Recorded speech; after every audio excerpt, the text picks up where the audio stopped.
അപ്പൊ കാവ് വരട്ടെ ഞങ്ങളുടെ ആളുകൾ സിൻഡിക്കേറ്റും സെറ്റിലും കയറിക്കോളാം. നക്കാപ്പിച്ച് വാങ്ങിച്ചിട്ട് ഈ പണിയായിട്ട് നടക്കുന്ന മുസ്ലിം ലീഗാ, ഇന്ത്യൻ യൂണിയൻ മുസ്ലിം ലീഗോ?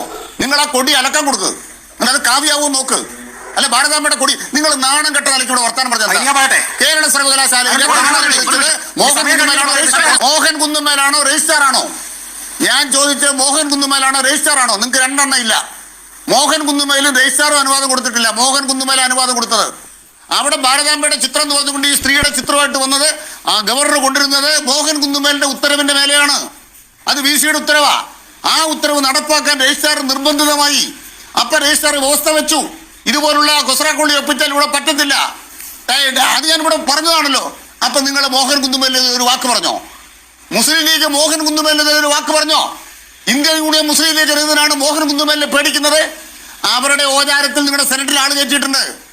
അവരുടെ ഓചാരത്തിൽ സെനറ്റിൽ ആളെ കയറ്റി MSF. ആ MSF-കാരന് മിണ്ടാൻ അവകാശമില്ല. അവിടെ RSS MSF എല്ലാം ഒരുപോലെ. അവിടെ ഞങ്ങൾ കൃത്യമായിട്ട് പറയാം, കേരളത്തിൽ ഒരു സർവകലാശാലയും പിന്നില്ലല്ല. ഇന്ത്യയിലെ സർവകലാശാലകളിൽ നടക്കാൻ പോകുന്നില്ല. ഞാൻ മുസ്ലിം ലീഗിന്റെ പ്രകൃതി പറഞ്ഞപ്പം അത്ഭുതത്തോടെ കേട്ടോണ്ടിരിക്കുകയായിരുന്നു.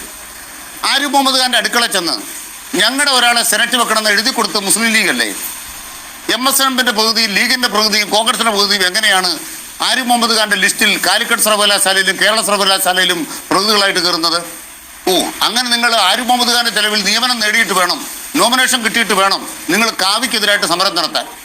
എന്നിട്ട് നിങ്ങൾ പറയുകയാണ് 2018 മോദി കൊണ്ടുവന്ന ആ UGC-യുടെ നിയമം നടപ്പാക്കി കൊടുക്കണം. നിയമത്തിൽ എന്താ പറയണമെന്ന് അറിയാമോ? UGC-യുടെ ഒരു പകുതി ഇങ്ങോട്ട് വരും, എന്നിട്ടോ ആ നിയമപ്രകാരം കേരളത്തിലെ VC-മാരെല്ലാം നിയമിച്ചോണം. അപ്പൊ ചാൻസലർ അദ്ദേഹം RSS-കാരനാണ്, അദ്ദേഹത്തിന്റെ നോമിനിയെ കേന്ദ്രത്തിൽ നിന്ന് ഇങ്ങോട്ട് തരും. രണ്ടുപേരെ കിട്ടിയ പിന്നെ സിൻഡിക്കേറ്റ് പകുതിക്ക് വോയിസ് ഇല്ല. എല്ലാ RSS-ന്റെ സർവകലാശാല VC-മാര് സൗകര്യപ്പെടില്ല എന്ന് കേരളം പറഞ്ഞു. 2018 UGC നിയമ ഭേദഗതി സർവകലാശാലകൾക്ക് മേലെ അടിച്ചേൽപ്പിക്കാൻ നടപടിക്കെതിരായ യുദ്ധമാണ് കേരളം നടത്തുന്നത്. ആ യുദ്ധത്തിൽ കേരളത്തിൽ LDF ജയിച്ച ദിവസമാണെന്ന്. ആ ജയിച്ച ദിവസം ഇതെല്ലാം വർത്താനം പറയുക. എന്നിട്ട് എന്താ പറയുക? അയ്യോ രാജേഷിന്റെ ഭാര്യയ്ക്ക് നിയമനം കിട്ടാനാണ്. നിങ്ങൾ ഏത് കോളേജിലാണ് പഠിച്ചത്? രാജേഷിന്റെ ഭാര്യയുടെ നിയമനവുമായി ബന്ധപ്പെട്ട് സുപ്രീം കോടതിയിലെ കേസ് എന്തായി? ഹൈക്കോടതിയിലെ വിധി എന്തായി? നിങ്ങൾ വായിച്ചിട്ടില്ലേ? നിങ്ങൾ കുറെ ആളുകൾ ഒരു ചർച്ച വന്നിട്ട് ഞങ്ങളുടെ പാർട്ടി നേതാക്കന്മാരെ അപമാനിക്കുക, കുടുംബാംഗങ്ങളെ അപമാനിക്കുക, ആക്രമിക്കുക, യഥാർത്ഥ പക്ഷത്ത് നിന്ന് വഴിതിരിച്ചു വിടുക. 2018 UGC ഭേദഗതിയിൽ സർവകലാശാല VC നിയമനത്തിൽ UGC പ്രകൃതി മാത്രമല്ല വന്നിരിക്കുന്നത്. സെർച്ച് കമ്മിറ്റി എന്ന് പറയുമ്പോൾ കമ്മിറ്റി ഉണ്ടാക്കുമ്പോൾ അതില് ചാൻസലറുടെ നോമിനി എന്ന് പറയുന്ന RSS-കാരൻ വരും. ആ സമയം തരാൻ അങ്ങോട്ട് RSS-കാരൻ വരും. അത് വരാതിരിക്കാൻ ഞങ്ങൾ പറയുന്നത് എന്താണ്? ഒരു ചാൻസലർക്കും അല്ലെങ്കിൽ ഗവർണർക്കും വീട്ടിൽ നിന്ന് കൊണ്ടുവന്ന ആളെ വെക്കാൻ പറ്റത്തില്ല സെർച്ച് കമ്മിറ്റിയിലേക്ക്. സർക്കാർ വഴി വേണം. നിങ്ങൾ പറയുന്നത് സർക്കാർ വഴി വേണ്ട, RSS-കാരനെ വെച്ചോട്ടെ. അപ്പൊ കോൺഗ്രസ് എന്താ പറയണത്? RSS-കാരെ വെക്കണം. കോൺഗ്രസ് എന്താ പറയണത്? ലീഗ് എന്താ പറയണത്?